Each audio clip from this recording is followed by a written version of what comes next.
Have you ever thought about what people drank before we had neat little tea bags on grocery store shelves?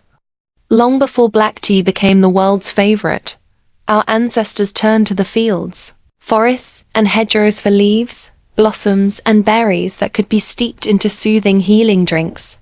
Today, we're stepping into that tradition and exploring wild tea blends from nature, plants that many people overlook, yet carry ancient stories and remarkable health benefits. Let's start with something truly old world, Labrador tea. If you've ever wandered through a northern bog or a cool, damp forest, you may have brushed past its leathery green leaves without even realizing it. Indigenous peoples of North America treasured this plant as a remedy for coughs and colds, and even as a calming tonic. The taste is bold, a little resinous, almost like pine needles steeped in honey. Just a few leaves are enough to brew a warming cup. If you want to grow it at home, it does best in acidic, peaty soil and thrives in partial shade. Basically, try to recreate the boggy forest floor it naturally loves. Now, picture a summer meadow filled with tall, white, frothy flowers swaying in the breeze. That's meadowsweet. Medieval Europeans adored this plant, not only for its sweet, honey-like scent, but also for its healing power. It was actually one of the first plants discovered to contain the compounds that led to the creation of aspirin. A cup of meadowsweet tea can ease headaches, calm indigestion, and soothe inflammation. If you want to grow it yourself, give it damp soil near a pond edge or a garden bed that stays moist. Once it takes hold, it practically claims the space like it owns it, filling it with elegance and medicine at the same time. Then there's wild bergamot, sometimes called bee balm. Imagine a burst of lavender-pink flowers in a sunny meadow, humming with bees and hummingbirds. It's hard to miss once you know it. Native tribes brewed it as a tea for colds, stomach troubles, and even infections. The flavor is minty, with an almost oregano-like twist, and it makes a beautiful blend when paired with something fruity like rose hips. And here's the best part, it's ridiculously easy to grow. Plant it in a sunny patch of your garden, and it will not only reward you with endless tea leaves and blossoms, but will also become a pollinator's paradise. Now, nettles. I know what you're thinking. The sting, the rash, the accidental brush that ruins your day. But here's the truth. Once dried or boiled, nettles lose that sting and transform into one of the most nourishing teas you could ever drink. They're rich in iron, magnesium, and vitamins, making them the ultimate spring tonic when your energy feels low. Foraging them is as simple as finding rich, moist soil near rivers or woodland edges in spring. Just don't forget the gloves. And if you plant them in your garden, you'll never run out. They come back year after year, spreading fast, like they know you'll need them. Next up is a tree that carries centuries of tradition. Linden.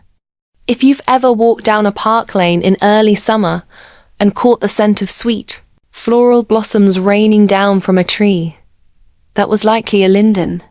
Europeans brewed its blossoms into calming teas for hundreds of years, using it to ease tension, soothe colds, and even help with sleepless nights.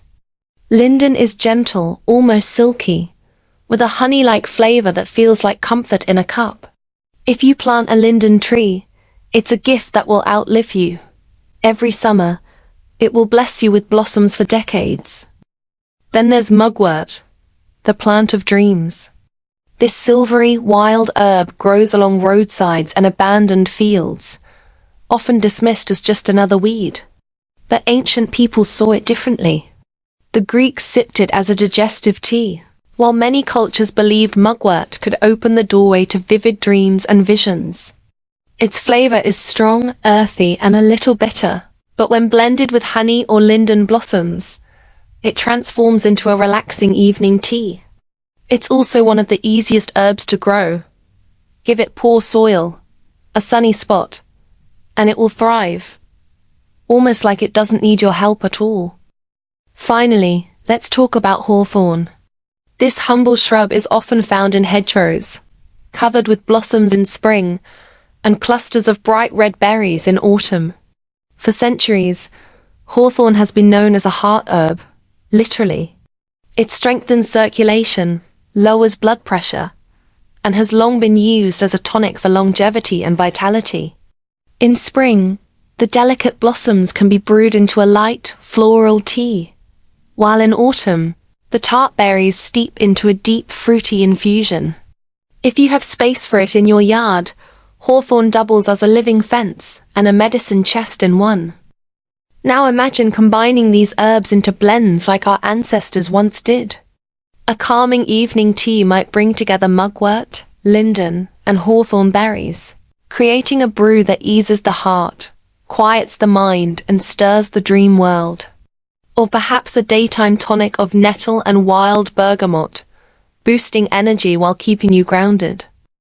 The beauty of wild tea blends is that they connect us to the land, to the seasons, and to the knowledge passed down through centuries. So next time you step into a meadow, forest, or even your own garden, look a little closer. The wild teas are waiting. Thanks for joining me here on Natural Earth Living. If you try one of these wild blends, let me know in the comments which one speaks to you the most. And don't forget to subscribe for more ways to bring nature into your everyday life. Until next time, stay wild, stay curious, and happy foraging.